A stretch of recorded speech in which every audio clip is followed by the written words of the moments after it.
Send that, Marty. Yes, Mr. Templeton, I believe I do, sir. But it... Don't distress yourself, old friend. I'm all right. I'm quite all right. Pleased to present for your consideration Mr. Booth Templeton, serious and successful star of over 30 Broadway plays, who is not quite all right today.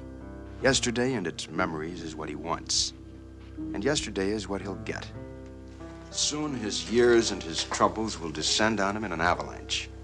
In order not to be crushed, Mr. Booth Templeton will escape from his theater and his world and make his debut on another stage in another world that we call the Twilight Zone. The first day of rehearsal is the most important date in the life of a play.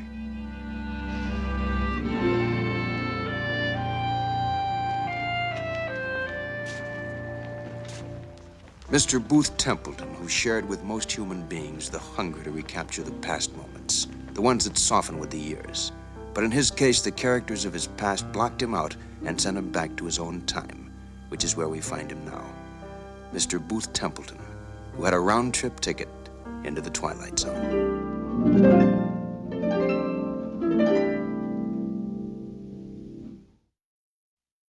Rod Serling, the creator of Twilight Zone, will tell you about next week's story after this word from our alternate sponsor.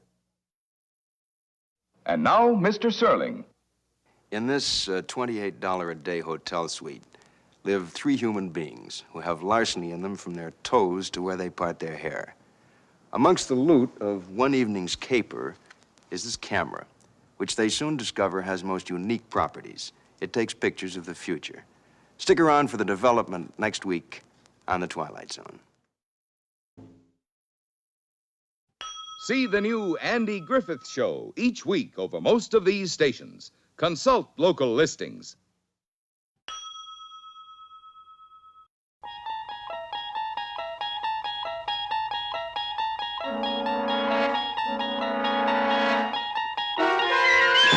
You're traveling through another dimension. A dimension not only of sight and sound, but of mind. A journey into a wondrous land whose boundaries are that of imagination.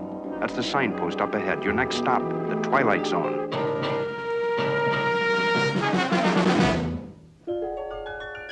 Sometime during the morning, the rear door of the antique shop was jimmied open. The police surmised that the thief, obviously working with an accomplice, antique camera no less. Big deal. Well, fits with the rest of the haul. Everything else is for nothing. Figures we get a camera that's for nothing. A hotel suite that in this instance serves as a den of crime. The aftermath of a rather minor event to be noted on a police blotter, an insurance claim, perhaps a 3-inch box on page 12 of the evening paper. Small addenda to be added to the list of the loot. A camera. A most unimposing addition to the flotsam and jetsam that it came with. Hardly worth mentioning, really, because cameras are cameras. Some expensive, some purchasable at 5 and dime stores. But this camera, this one's unusual. Because in just a moment, we'll watch it inject itself into the destinies of 3 people. It happens to be a fact that the pictures that it takes can only be developed in the Twilight Zone.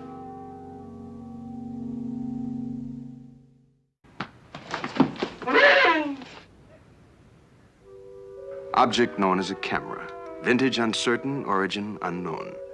But for the greedy, the avaricious, the fleet of foot, who can run a 4-minute mile so long as they're chasing a fast buck. It makes believe that it's in a lie, but it isn't at all. It's a beckoning come-on for a quick walk around the block in the Twilight Zone.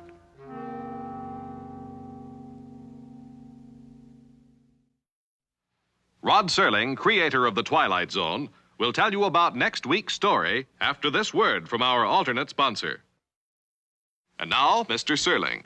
This may look to you like any dismal, dark, and dingy alley that lies skulking off the myriad shadow places off the main drags. Actually, it's the private domain of leprechauns and elves and supplies the locale of next week's Twilight Zone. With us for a very special occasion is Mr. Art Carney, who plays the role of a department store Santa Claus. And he plays it with the heart, the warmth, and the vast talent that is uniquely Carney. On the Twilight Zone next week, The Night of the Meek. Be sure and see the Colgate-Palmolive Company's new comedy show, My Sister Eileen. Wednesday night on many of these same stations.